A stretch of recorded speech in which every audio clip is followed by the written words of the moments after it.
ये उठता है कि हम नेगेटिव लेखन करें या जमीनी हालात ही बदल लें।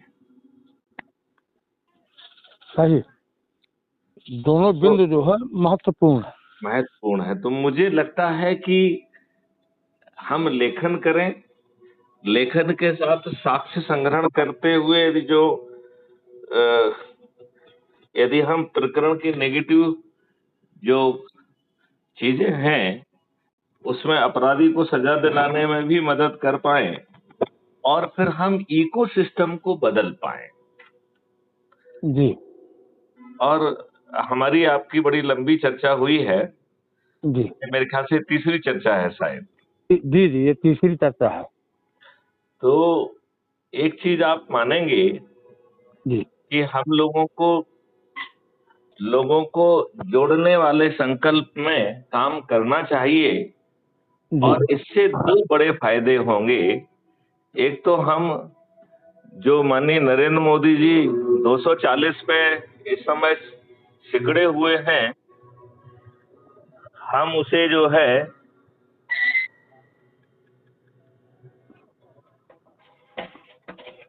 उनके हाथ मजबूत कर पाएंगे और संभवतः 21 लक्ष्यों के लिए उन्हें सहमत कर पाएंगे। जी सर, लेकिन इस पर जो है एक हमारा भी विचार है कि क्या हम केवल वार्ता के जरिए ही इन समस्याओं का निदान कर पाएंगे कि हमको धरातल पे उतरना चाहिए? आपने बहुत सुंदर प्रश्न किया है। इसमें जो हम बात कर रहे हैं जी, पहले जोड़ने वाली बात करें और जोड़ने में जो जोर है वो धरातल पर इकट्ठे होने पर है। तो इसलिए आप देखिए, आप बात करें तो अपन ये कहते हैं कि साहब महापरिवर्तन के लिए चाय, महापरिवर्तन के लिए भोज, महापरिवर्तन के लिए संगोष्ठी, महापरिवर्तन के लिए हवन, महापरिवर्तन के लिए भागवत। ये बहाने हैं लोगों को एक जगह इकट्ठा करने के। जी। और फिर वहां पर चूंकि महापरिवर्तन के बारे में भी चर्चा करना है, लिहाजा मूल कार्य के साथ ऐसे वीडियोज जो कि आपकी आत्मा के नजदीक आपको लग रहे हैं, उन्हें साथ में बैठ के सुन के उस पर विचार और मंथन करने की जरूरत है। बहुत सारे लोगों के जेहन में बहुत सारे प्रश्न होंगे, उन प्रश्नों के माकूल जवाब भी उन्हें मिलें, ये भी सुनिश्चित करना जरूरी है। राइट। और इसके बाद संतुष्ट होकर वो संकल्प लें, शपथ लें और अपने से जुड़े 10 लोगों को जोड़ने का जो संकल्प है उसे यदि हम पूरा कर पाए तो 9 दिन में वो चमत्कार संभव है। और सबसे बड़ी बात तो ये है कि हमारे जेब से कुछ नहीं जा रहा है तो अजमाने में क्या दिक्कत है, नंबर 1। दूसरी बात है कि हमें लोगों की जो समस्याएं हैं, जब हमारी संख्या बढ़ जाएगी तो हम बड़े आधिकारिक ढंग से उसे उठा पाएंगे। आपकी बात को जो है ना एसपी, कलेक्टर नजरअंदाज नहीं कर पाएंगे, मंत्री, मुख्यमंत्री नजरअंदाज नहीं कर पाएंगे, प्रधानमंत्री नजरअंदाज नहीं कर पाएंगे। लिहाजा हम वहां पर उन्हें तत्कालिक राहत भी दिला पाएंगे। और जो तत्कालिक राहत है वो मांग के साथ साथ जो है एविडेंस कलेक्ट करने में भी मदद करे। तो हम में से जिन लोगों ने देखा हुआ है वो अपने आधिकारिक शपथ के साथ वीडियो बना के भेजें और फिर उसे जो है यदि हम संबंधित अधिकारियों को भेजते हैं जो कि पुराने 65B के तहत जो है कोर्ट में एडमिसिबल हैं, लिहाजा ये एविडेंस जो है आपके पुलिस को स्टेटमेंट नहीं है, ये कोर्ट में ग्राह्य होंगे। तो हम पुलिस को मदद भी कर पाएंगे और जहां पुलिस ठीक नहीं चल रही है वहां उसको मजबूर भी कर पाएंगे और कोर्ट से भी हम राहत दिला पाएंगे। सर, कोर्ट तक की प्रक्रिया बड़ी लंबी हो जाती है। यहाँ से जांच के बाद जो है जब फाइल होता है, मुकदमा न्यायालय में पहुंचता है, तब तक पीड़ित व्यक्ति का एक मनोबल टूट जाता है, एक अंतिम आस की किरण आप बचती है न्यायालय। बिल्कुल बहुत सही बात कह रहे हैं, लेकिन क्राइम फ्री भारत तो कह रहा है कि 30 दिन में न्याय मिल जाएगा। जी लेकिन उस चीज को जमीन पे उतारने के लिए हमें अपने नियम कानूनों में वो व्यवस्था करना पड़ेगी।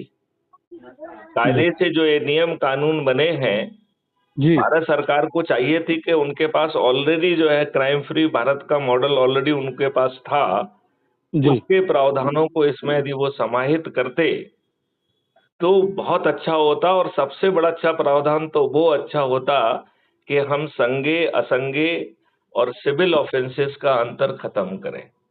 जी एक बताइए, संज्ञेय हो या असंज्ञेय हो या सिविल हो, एक आम आदमी कोर्ट कचहरी दफ्तर पुलिस थाने में चक्कर लगाने के लिए मजबूर क्यों हो? उस अपराध का संज्ञान से लेके विवेचना से लेके जी कोर्ट का ट्रायल जो है वीडियो बेस्ड ट्रायल सिस्टम के माध्यम से अधिकतम 30 दिन में सुनिश्चित किया जाए। और अभी पुलिस को जो दिक्कत होती है, जी जो जैसे रेवेन्यू का काम है, तो रेवेन्यू के का जो है ना ये दायित्व बनाया जाए कि वो जी जो है ना उसके ऑथेंटिक रिपोर्ट्स बना के शपथ पूर्वक सबमिट करे, और यदि उसमें कोई गलती पाई जाती है तो उसे हर्जाने देने की व्यवस्था भी कानूनों में की जाए। और चूंकि चूंकि उसे रेवेन्यू स्ट्रीम मिलेगी, लिहाजा हम सैकड़ों हजारों लाखों पदों का निर्माण कर पाएंगे, क्योंकि इतने लोगों की जरूरत होगी समय सीमा के अंदर वो दस्तावेज, वो एफिडेविट, वो डिटेल जो है ना पहुंचाए, तो हम बड़ी आसानी से अधिकतम 30 दिन में न्याय दे पाएंगे। और हर कोई न्याय की प्रक्रिया में सहयोग दे रहा होगा, और जो भी न्याय की प्रक्रिया में सहयोग देगा, चाहे वो जज हो, चाहे वो पुलिस हो, चाहे वो डिफेंस का लॉयर हो, चाहे वो प्रोसिक्यूशन का लॉयर हो, चाहे फॉरेंसिक साइंस वाला हो या गवाही देने वाला हो, सभी को रेवेन्यू स्ट्रीम मिलेगी। और रेवेन्यू स्ट्रीम बड़ी होगी, न्यूनतम 5,000 की होगी, और सम टोटल जो है उसका दुगना जो है अपराधी से वसूल किया जाएगा। लिहाजा जज महोदय जो है वो केवल अपराध के का कितना इम्प्रिजनमेंट होता है इतना निर्णय लेंगे, उसका जो फाइन वाला कंपोनेंट है वो कैलकुलेटेड होगा on the basis of revenue stream distributed multiplied by 2। दूसरा, अपील के 2 प्रावधान होंगे। अब हम अपनी जुडिशियल व्यवस्था को, न्याय व्यवस्था को भी अकाउंटेबल बनाएं। कुछ जजेज जो है, जो भी कारण हैं, जो कारण आप बहुत अच्छे ढंग से समझते हैं, जी जानबूझकर गलत निर्णय देते हैं। जी तो जहां पर न्याय की भूल है वहां पे अपील अगेंस्ट द जजमेंट होगी। जी सर, जहां जानबूझ के गलत निर्णय दिया जा रहा है जज के द्वारा, वहां अपील अगेंस्ट द जज होगी।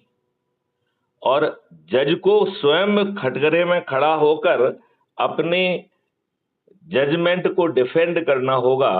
और यदि वो जजमेंट को डिफेंड नहीं कर पाता है तो उसका डीपेनलमेंट हो जाएगा और उसे हजारों में हर्जाना देना होगा। लिहाजा हमें पूरी व्यवस्था बदलने की जरूरत है। यदि जज को लगता है कि न्याय देने के लिए उसे मौके पे जाना जरूरी है, तो कानून में उस चीज का प्रावधान होना चाहिए। हमें जजमेंट नहीं चाहिए, हमें न्याय चाहिए। जी अब ये जब तक किसी का ये सोच और चिंतन नहीं होगा, तब तक ऐसा इकोसिस्टम, ऐसी प्रक्रिया, ऐसी व्यवस्था बनेगी नहीं। किसी भी राजनीतिक पार्टी का ऐसा सोच और चिंतन नहीं है। अब हमें ये प्राथमिकता निर्धारित करना होगी कि क्या हमारी सोच और चिंतन है कि नहीं है। मैं अभी कुछ लोगों को समझा रहा था कि हमें सब लोगों को स्वार्थी बनाने की जरूरत है। हमारा तो आज ये सोचना है कि हम अपना स्वार्थ भी भूल गए हैं। जी क्या अच्छा भारत खुद के लिए और बच्चों के लिए हमारा स्वार्थ नहीं होना चाहिए? बिल्कुल होना चाहिए स्वास्थ्य। तो हम उसके स्वास्थ्य पूर्ति के लिए भी कुछ करने के लिए तैयार नहीं है। हम उसकी स्वार्थ पूर्ति के लिए अपने से जुड़े अपने रिश्तेदार, मित्र, पड़ोसी, अपने पास में रहने वाले जो है ना पड़ोसी और जिन संगठनों से हम जुड़े हैं, उनमें से 10 सबसे ऊर्जावान लोग जिन्हें अपने लिए भी अच्छा भारत चाहिए, ऐसा क्या खोजना बड़ा कठिन है क्या? और यदि ये कठिन नहीं है तो हम अपने स्वार्थ के लिए ये छोटा सा काम क्यों नहीं कर रहे हैं? क्यों? क्योंकि आप परमार्थ के लिए करोगे तो वो करेंगे नहीं, राष्ट्र के लिए उनको करना नहीं है, राइट? तो हमें कह रहे हैं कि आप राष्ट्र के लिए मत करो, परमार्थ के लिए मत करो। भाई साहब, अपने स्वार्थ के लिए तो कर लो।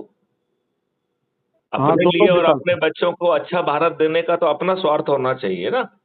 जी सर। इस तो दोनों विकल्प पे भी खड़े नहीं उतर रहे। बिल्कुल सही कहा आपने कि ना ही अपने निजी स्वार्थ को लेकर के खड़े उतर रहे हैं, ना दूसरे पहले विकल्प पे ही उतर रहे हैं। पीड़ा का कारण यही। तो अब सवाल यही उठता है कि यदि हम इस पर ईश्वरीय शक्ति का भी आवाहन कर लें और हम कुछ ना कुछ करते ही रहते हैं, किसी ना किसी बहाने पे हम लोग मिलते हैं, अपने दोस्तों को, लोगों को भोजन पे भी बुलाते हैं, चाय पे भी बुलाते हैं, लोगों के यहाँ चाय पे जाते हैं। यदि हम महापरिवर्तन के लिए चाय, महापरिवर्तन के लिए भोज, महापरिवर्तन के लिए हवन, महापरिवर्तन के लिए यज्ञ, महापरिवर्तन के लिए महाभारत, महापरिवर्तन के लिए सत्यनारायण की कथा, और यदि वो दूसरे धर्म और कम्युनिटी का है तो महापरिवर्तन के लिए नमाज, महापरिवर्तन के लिए संडे प्रार्थना, यदि ये भी कर लिया जाए तो और भी अच्छा होगा। हम अपने को और अपने बच्चों को अच्छा भारत दे पाएंगे, जहां पे हर कोई समान होगा, उसे फ्रीबी की जरूरत नहीं होगी, क्योंकि वो समृद्ध हो जाएगा। भारत सरकार के पास 20 गुना ज्यादा पैसा आ जाएगा और उसे अपने लोगों से टैक्स की जरूरत नहीं पड़ेगी। फंडामेंटल राइट टू एम्प्लॉयमेंट हम दे पाएंगे और एम्प्लॉयमेंट का राइट देने के लिए हमें धन की जरूरत नहीं होगी, बल्कि एम्प्लॉयमेंट को देकर उसे अलाइन करके और उसके माध्यम से राष्ट्रीय संपदा का निर्माण करके हम धन का निर्माण कर पाएंगे।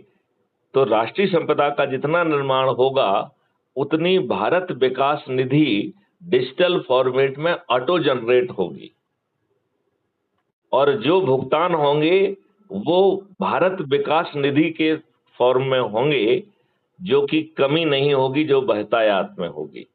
और एक भारत विकास निधि 1.1 रुपये के बराबर होगी। लिहाजा भारत विकास निधि से आप कुछ भी चीज खरीदेंगे, ऑटोमेटिकली आपको 10% डिस्काउंट मिल जाएगा। मिल जाएगा कि नहीं मिल जाएगा? मिलेगा, मिलेगा। तो हम जो कर रहे हैं वो करते रहें। हमारा कहना है कि क्या हम आपका सोच बदल रहे हैं? क्या कुछ कह रहे हैं कि अपनी सोच बदलो? नहीं, नहीं। क्या हम आपका चिंतन बदल रहे हैं? नहीं। आप जिस सामाजिक संगठन से, जिस धार्मिक संगठन से, जिस राजनीतिक संगठन से जुड़े हुए हैं, चाहे आपका जुड़ाव अंधभक्ति के लेवल का क्यों ना हो, क्या मैं आपको आपकी अंधभक्ति बदलने के लिए कह रहा हूं क्या? नहीं। तो क्या हम लोग अपने आप को अच्छा भारत देने का स्वार्थ पैदा कर सकते हैं? नहीं, प्रयास करने से तो सब कुछ संभव है, लेकिन वही एक सबसे बड़ी एक समस्या आती है कि जो जमीन से जुड़ा हुआ व्यक्ति है, आज भी उसकी ये स्थिति है कि अगर उसके सामने कोई भी एक स्वास्थ्य को लेकर समस्या आ जाती है, शिक्षा को लेकर समस्या आ जाती है, या दुर्भाग्य से उसके सामने कानूनी अड़चने आ जाती हैं, या किसी उसमें फंस जाता है, तो इतनी लंबी लड़ाई लड़ते लड़ते वो जो है अपने ही संघर्ष में उलझ के रह जाता है कि आगे उसकी सोच ही कुंद हो जाती है। और जब तक धरातल पे व्यक्ति मजबूत नहीं होगा, उसको रोजगार नहीं मिलेगा, उसको सही तरीके से शिक्षा नहीं मिलेगी, अपने पैरों पे खड़ा नहीं हो पाएगा, तब तक वो आगे की कैसे सोच पाएगा सर? देखिए, सवाल ये है कि मुर्गी पहले आएगा या अंडा पहले आएगा? मुर्गी। तो मैं ये कह रहा हूँ, मुर्गी पैदा करने के लिए 10-10 लोगों को जोड़ लीजिए। इस संघर्ष में जो है, जो इस जुड़ाव के कारण जो मदद हो सकती है वो भी प्राप्त कर ली जाए, और फिर जो है हम इकोसिस्टम बदल के अंडे पैदा कर देंगे, समृद्धि पैदा कर देंगे, धन पैदा कर देंगे, और जितने भी तनाव हैं वो तनाव खत्म हो जाएंगे। आप सबसे बड़ी बात तो ये समझिए कि हर गरीब से गरीब व्यक्ति को, चाहे उसके खीसे में पैसा हो या ना हो, उसके हिस्से का अन्न, उसके हिस्से का फल, उसके हिस्से का दूध, उसके हिस्से की शहद, उससे हिस्से की जीवनवर्धक औषधियां उसको मिल जाएंगी, चाहे उसके खीसे में पैसा हो चाहे ना हो। और कोई भी चीज मुफ्त में नहीं मिलेगी, वो उसके डेबिट अकाउंट पर चार्ज की जाएगी, और सिस्टम जो है आपके अंदर उतनी समृद्धि पैदा करेगा, क्रय शक्ति पैदा करेगा, जिससे आपके डेबिट अकाउंट का भुगतान हो सके। अब बताइए, आपको अंडों की कमी पड़ेगी क्या? और मुर्गी को बड़ा आसान उपाय बताया जा रहा है। यदि जिन संघर्षों से भी आप जूझ रहे हैं, उनसे जूझते जूझते 10 मिनट इस काम के लिए भी यदि निकालेंगे, इस पर चर्चा करेंगे, तो जो वर्तमान संकट के कारण आप तनाव में गुजर रहे हैं, मेरा आत्माराम जी ऐसा मानना है कि उस तनाव में कुछ तो कमी आएगी। एक सकारात्मक ढाढ़स बनेगा कि शायद भविष्य अच्छा होगा। उससे हमारी वर्तमान कठिन परिस्थितियों को सहने की सामर्थ्य भी बढ़ेगी। सर, अपने पत्रकारिता के 35 वर्ष से ऊपर का हमारा समय व्यतीत हो चुका है। सर, मैं 95 से इस लाइन पे जुड़ा हूँ मैं जी। 85 से जी।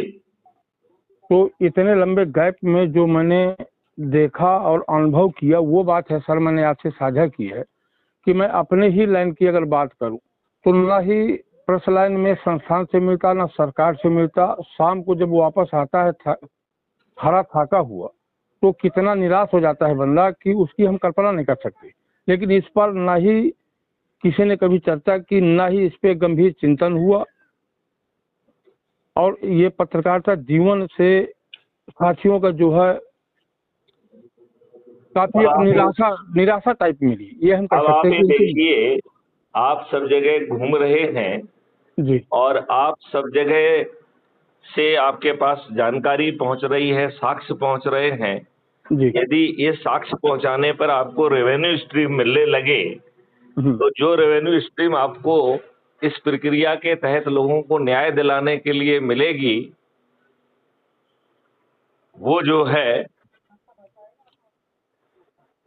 शायद पत्रकारिता से जो आपको धन मिल रहा होगा उससे ज्यादा हो जाएगी।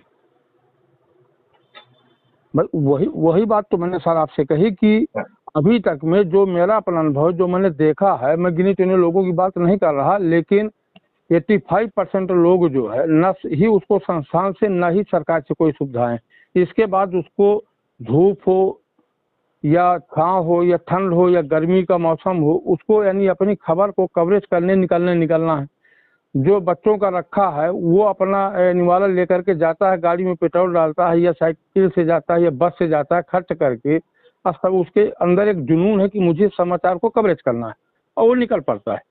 लेकिन लौट के उसके हाथ में केवल एक खाली और सूखापन मिलता है, जिससे कि उसके अंदर एक निराशा का भाव जागृत होता है।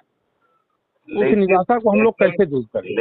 लेकिन इस निराशा को जब हम उस मौलिक अधिकार पर ले जा रहे हैं, जिसको हम रोजगार का मौलिक अधिकार कह रहे हैं, जिसमें हम सबसे गरीब परिवार की क्रय शक्ति 2 लाख रुपए प्रति माह 5 साल में करने का सिस्टम ले रहे हैं, तो जो व्यवसाय ये 2 लाख की पूर्ति नहीं कर पा रहे हैं, उनकी इनकम कैसे सप्लीमेंट हो, और वो क्या करना चाहिए। जैसे जूम करिए कि वो समाचार इकट्ठा कर रहा है, उस समाचार के इकट्ठा करने में उसे अपराध की जानकारी मिल रही है। यदि वो अपराध की सूचना देगा तो उसे रेवेन्यू स्ट्रीम मिलेगी, तो उसके जितने भी खर्चे हैं खबर पूरे हो जाएंगे। यदि एक खबर देने पर उसे विपरीत मिलती है सर, यहाँ एक सेकंड सर, विपरीत स्थितियां हैं, क्योंकि आप उस विभाग के मुखिया रह चुके हैं। आज की स्थिति ये है कि अगर उस चीज को एक सीमा से आगे उजागर करता है तो पत्रकार ही पीड़ित हो जाता है, यहाँ तक कि उसके ऊपर मुकदमे लाद दिए जाते हैं। आज की स्थितियां ये बनी हुई हैं, अपराधी बना दिया जाता है, उस कलमकार को अपराधी बना दिया जाता है। बिल्कुल, मैं आपकी बात से सहमत हूँ और इसके बहुत सारे उदाहरण उपलब्ध हैं, लेकिन मैं ये कह रहा हूँ, मैं तो परिवर्तित इकोसिस्टम की बात कर रहा हूँ ना। आज का इकोसिस्टम तो नारकीय है। जो कुछ पैसा कमा ले रहा है वो भी नरक में जी रहा है, जो भूखा है, कमा नहीं पा रहा है, दुखी है, उसे अपने परिवार को और खुद को पालने के लिए पैसे इकट्ठे नहीं हो पा रहे हैं, वो भी नारकीय जीवन जी रहा है। तो इस नरक में जो पैसा कमा ले रहा है वो भी नरक में ही जी रहा है, और जो पैसे नहीं कमा पा रहा है वो भी नरक में जी रहा है। तो हम इस इकोसिस्टम को बदलने की बात क्यों नहीं कर रहे हैं? आज हमने अपना इकोसिस्टम इतना खराब कर लिया है, हमारा पानी दूषित हो गया है, हमारा वायु दूषित हो गया है, हमने केमिकल फर्टिलाइजर और पेस्टिसाइड को डालकर अपने फूड चेन को विषाक्त कर लिया है। आज खाना खाने से आपको कैंसर होने लगेगा तो आपको कौन बचाएगा? तो हमें इसको बदलना होगा। हमें 4 तरीके के पेड़ों को लगाना होगा। फलों के पेड़, औषधियों के पेड़, जानवरों के लिए प्रोटीन रिच फॉडर के पेड़, सुगंध के पेड़, और हमें जो है पानी को बहकर समुद्र में जाने से रोकना पड़ेगा। इसके लिए हमें 10 फीट गहरी खाइयां को खोदकर उसके किनारे प्लांटेशन करके पानी के अंदर जाने की स्पीड को बढ़ाना होगा, जिससे हमारा पानी का स्तर फिर से जो है वो 9 फीट पर पहुंचे। हमें गायों की संख्या 10 गुना बढ़ाना पड़ेगी, जिसके लिए जिन गौशालाओं की हम बात कर रहे हैं, जहां पे गौशालाओं की मसाज होगी, उनको वो किया जाएगा, वो जो है ना, गायें आपकी रोड पर घूरे पर कचड़े पर नहीं बैठेंगे। नहीं तो सर, ये परिवर्तन इन जलवायु का, जल संचय का, ये कई मुद्दों पे आपने जिक्र किया, तो क्या ये जमीनी स्तर का व्यक्ति कर सकता है? क्योंकि ये शासन स्तर का हाई लेवल की बातें हैं। आज हम एक वृक्षारोपण को ये लेकर 21 लक्ष्यों के साथ रोजगार का मौलिक अधिकार देने में निहित है, स्वास्थ्य का मौलिक अधिकार देने में निहित है, शिक्षा का मौलिक अधिकार देने में निहित है, निजता का मौलिक अधिकार देने में निहित है। अभी जो अंग्रेजों के नियम, कानून और न्यायिक व्यवस्था थुपी हुई है, बदले हुए कानून में भी उसकी आत्मा नहीं बदली है। इसका बदलाव हो जाएगा। बिना थाने जाए आपकी FIR दर्ज होगी, पुलिस 15 दिनों में साक्ष्यों का संग्रहण कर सकेगी, और 30 दिन में वीडियो बेस्ड ट्रायल सिस्टम के माध्यम से बिना कोर्ट जाए ट्रायल संभव होगा। लेकिन उसे करने के लिए या तो हमारे बोर्ड से चुने हुए वर्तमान नेता वैसी व्यवस्था को लाएं, और उस व्यवस्था को लाने के लिए हमें उनके हाथ मजबूत करना पड़ेंगे। और यदि हाथ मजबूत होने के बाद भी वो नहीं करते हैं तो हमें उन्हें मजबूर और विवश करना होगा। जब 100 करोड़ लोग छत पर चढ़कर ये बात करेंगे तो माननीय नरेंद्र मोदी जी अपने आप को मजबूत महसूस करेंगे 340 सीटों के बावजूद। और यदि मान लो किसी कारण से ऐसा नहीं हो पाता है तो जो लोग जोड़ने की प्रक्रिया में अधिक से अधिक लोगों को जोड़कर 543 ऐसे लोग जो सबसे अधिक लोगों को जोड़ेंगे, उन्हें हम चंद्रगुप्त कहेंगे। उनके पास सांसद का टिकट पहुंच जाएगा और 100 करोड़ लोग छत पर चढ़कर प्रतिदिन शपथ लेंगे और EVM मशीन पे जाके बटन दबा के बिना खर्च विजयी बनाएंगे। तब ये 21 लक्ष्य और 4 जो है मौलिक अधिकार हम स्वयं पार्लियामेंट में बैठकर जमीन पर उतार सकेंगे। तो 2 तरीके हैं, या तो आज के नेता जो हमारे बेट से चुने हुए हैं, उनकी पदी जिम्मेवारी है वो ये काम करें, और यदि वो नहीं करते हैं तो हमारे पास अल्टरनेट मॉडल रेडी होगा, तब वो पे दबाव बनेगा। और तो देखिए, ये दुर्भाग्य सर, यही तो दुर्भाग्य जो आज के जनप्रतिनिधि जिनके कंधों पे आम जनता ने एक जिम्मेदारी सौंपी, जिन्हें अपना सेनापति बनाया वही नहीं, तो अपने कर्तव्य आपने बोल के किसी को विमुख। जिम्मेवारी नहीं सौंपी है। पार्टियों ने जाति और धर्म में संविधान की व्यवस्था के विपरीत दुष्चरित्र अपराधियों को वरीयता देते हुए उन्हें टिकट दिया है। हम में से बहुत सारे गरीब लोगों ने दारू, पैसे और साड़ी लेके उन्हें वोट दिए हुए हैं और वो हमें रिप्रेजेंट नहीं कर रहे हैं, पार्टी को रिप्रेजेंट कर रहे हैं। पार्टी व्हिप से बंधे हुए अत्यंत ही मजबूर प्राणी हैं। वो आपकी बात क्यों सुनेंगे? बिल्कुल बात वो है, आपने अपना हित बिल्कुल को सही साधेंगे कहा। ना। वही जो देख रहे हैं, वही हम देख जो रहे पैसा हैं। उन्होंने चुनाव में जीतने में खर्च किया है, उसे साब्याज जो है वो वसूल करना चाहेंगे और अगले चुनाव के लिए भी धन एकत्रित करना चाहेंगे। तो वो भ्रष्टाचार की गंगा में नहाना ज्यादा पसंद करेंगे या बिल्कुल आपको अच्छा भारत देने में वो अपनी बिल्कुल ऊर्जा व्यर्थ करेंगे? भ्रष्टाचार की गंगोत्री में डुबकी लगाना ही पसंद करें कि हम आपकी इस बात से पूर्ण रूप से सहमत।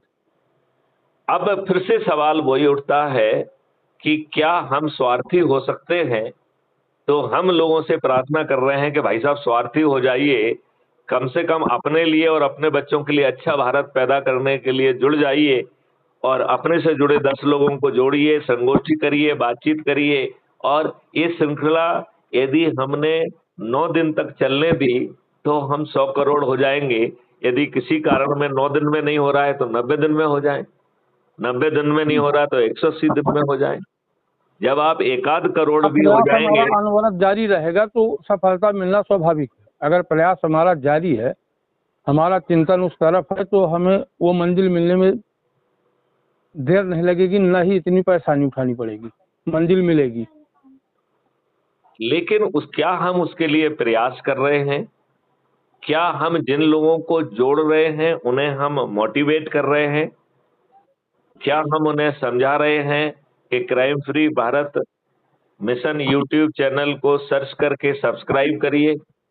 क्या हम उन्हें समझा रहे हैं कि हर वीडियो में crime free Bharat mission app को डाउनलोड करने की लिंक उपलब्ध रहती है, तो यदि और कहीं से नहीं मिल रही है लिंक तो सीधे जो है ना यूट्यूब चैनल से लिंक ले लें और जो 10 लोग हैं उनको हाँ, हम मोटिवेट करें और जो भी जिसको जोड़ेगा हम अपने ऐप में देख पाएंगे। तो जिन लोगों को हमने जोड़ा है यदि हम उनसे संवाद रखेंगे और उनसे कहेंगे कि भाई साहब आप तो जुड़ गए थे और 1 सप्ताह हो गया आपने एक भी व्यक्ति को नहीं जोड़ा, तो वो देर सवेर जोड़ने लगेगा। और सही। और हम जो है नए व्यक्तियों को जोड़ते जाएं, क्योंकि यदि कोई व्यक्ति जुड़ गया है और वो किसी को भी नहीं जोड़ रहा है, तब भी वो 9वें दिन 90 करोड़ वाले की गिनती तो उसने पूरी कर दी है। यदि उसने 10 लोगों को जोड़ दिया तो वो 99% की उसने पूर्ति कर दी है। यदि उसने 20 लोगों को जोड़ दिया तो 99.9% हो गया। केवल 90 करोड़ लोगों को किसी को नहीं जोड़ना है, केवल 9 करोड़ लोगों को ही 10 को जोड़ना है, केवल 90 लाख लोगों को ही 20 को जोड़ना है, केवल 9 लाख लोगों को ही 30 को जोड़ना है, केवल 90,000 लोगों को ही 40 को जोड़ना है, केवल 9,000 लोगों को ही 50 को जोड़ना है, केवल 900 लोगों को ही 60 को जोड़ना है, केवल 90 लोगों को ही 70 को जोड़ना है, केवल 9 लोगों को ही 80 को जोड़ना है और केवल एक व्यक्ति को 90 को जोड़ना है, जिसने 1646 लोगों को आज की डेट में जोड़ दिया है। उसका नाम है मैथिली शरण गुप्त। जी। तो आत्माराम जी, हम जहां जा रहे हैं वहां पर लोगों को 5 मिनट अपना काम करने के बाद यदि वहीं इकट्ठा करके यदि हम उनको भी सुनाते हैं तो हम जो 10 हमने अपने परिवार के, अपने मित्र, अपने रिश्तेदार, अपने पड़ोसी, अपने संगठनों से जुड़े लोगों के अलावा हम कैजुअल लोगों को भी जोड़ने में सफल हो सकेंगे। प्रयास तो हमें जारी करना ही पड़ेगा और हमें निश्चित तौर पर इस महाअभियान के लिए यदि हम लोगों को चाय पर आमंत्रित करेंगे या हम उनसे कहें कि बहुत दिनों से हमने आपके यहाँ चाय नहीं पी है, हम आपके यहाँ चाय पीने आ रहे हैं, आप अपने पड़ोसियों को, अपने मित्रों को, अपने रिश्तेदार जो आसपास अवेलेबल हों उनको इकट्ठा कर सकते हैं तो कर लीजिए और उनके साथ में बैठकर यदि हम क्राइम फ्री भारत के वीडियो सुने, चर्चा करें, संकल्प लें, शपथ लें, तो बिना खर्च किए हुए हम वर्तमान राजनेताओं को भी मजबूत कर पाएंगे, विवश कर पाएंगे। और यदि वो नहीं मानते हैं तो अगले चुनाव में हम अपने चंद्रगुप्तों के माध्यम से जिस काम की प्रार्थना हम उनसे कर रहे हैं उसे हम स्वयं पार्लियामेंट में बैठकर कर पाएंगे। तो बताइए ये समग्र समाधान है कि नहीं है?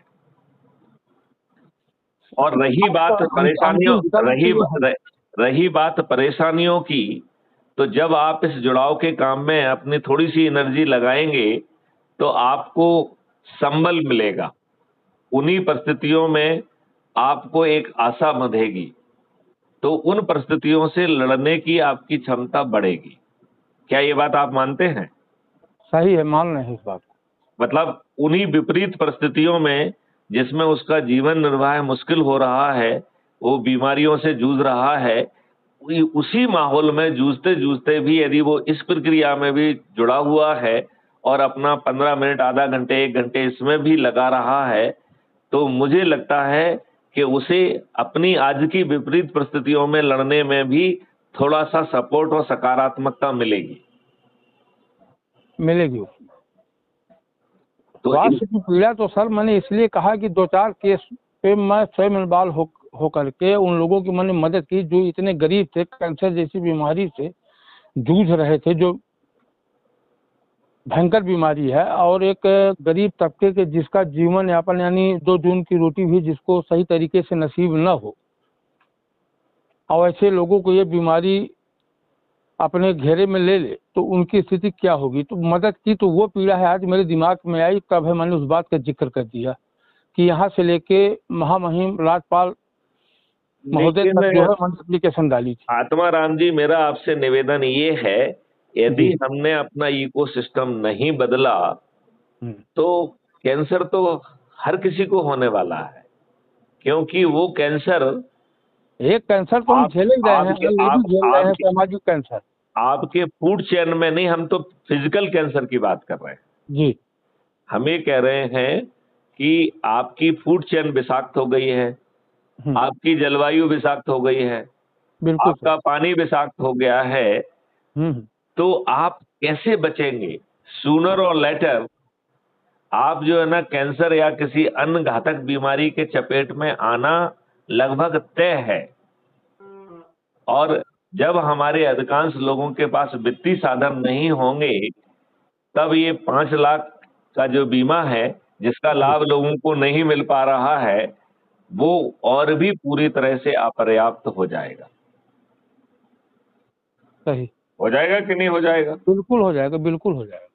तो हम अपने स्वार्थ के लिए समय रहते ये छोटा सा प्रयास करने में इतने निष्क्रिय क्यों हैं? आज इस व्यवस्था से 15,000 लोग जुड़े हुए हैं, यदि वही अपने संकल्प को पूरा करें तो आज हम 1.5 लाख हो जाएंगे, और ये 1.5 लाख लोग यदि दूसरे दिन अपने 10-10 लोगों को जोड़ने का संकल्प पूरा कर लेंगे तो हम दूसरे दिन 15 लाख हो जाएंगे, और तीसरे दिन 1.5 करोड़, चौथे दिन 15 करोड़, और 5वें दिन हम 100 करोड़ को पार कर जाएंगे। 5 दिन का छोटा समय होता है, क्या हम अपने लाभ के लिए, अपने स्वार्थ के लिए, अपने लिए इतना भी नहीं कर सकते? जब हम अपने स्वार्थ के लिए इतना काम नहीं कर सकते हैं, तो जो राजनेता आपके वोट को दारू, साड़ी और शराब के माध्यम से खरीद कर बने हैं और वो आपको रिप्रेजेंट नहीं कर रहे हैं, वो पार्टी विप से बंधे हुए अत्यंत ही मजबूर प्राणी हैं, वो आपका स्वार्थ और आपका हित क्यों साधेंगे? सही। तो हाँ, एक मजबूर प्राणी वो पहले अपनी ही व्यवस्था देखेगा क्योंकि वो मजबूर है। तो मैं यही कह रहा हूं कि आओ हम लोग जो है इस संदेश को पहुंचाएं, और जो कर रहे हैं उसे करते रहें। हम किसी का सोच और चिंतन नहीं बदल रहे हैं, अंधभक्ति नहीं बदल रहे हैं, आप किस पार्टी से जुड़े हैं उसमें कोई बदलाव नहीं कर रहे हैं। आप किस सामाजिक और धार्मिक संगठन से जुड़े हैं उसमें बदलाव नहीं कर रहे हैं, आप जो भी समाज की भलाई के लिए अपने स्तर पर कर पा रहे हैं उसमें भी हम कोई बदलाव नहीं कर रहे हैं। केवल छोटी सी प्रार्थना है कि अपने लिए स्वार्थ पैदा करें और अधिक से अधिक लोगों को जोड़ने की कोशिश करें। अब 1 मिनट में एक नकारात्मक सोच लाते हैं कि साहब कुछ नहीं होगा। ये मान लेते हैं कि ये सही है कि कुछ नहीं होगा, राइट? तो कम से कम जब आप प्रयास करेंगे तो उस पॉजिटिविटी के कारण, सकारात्मक के कारण जो आज निराशाजनक स्थिति है उसमें आपको तो कुछ राहत मिल जाएगी कि नहीं मिल जाएगी? बिल्कुल मिलेगी। नंबर 1। नंबर 2, जब अपना कुछ जा नहीं रहा है तो अजमाने में क्या दिक्कत है? नंबर 2।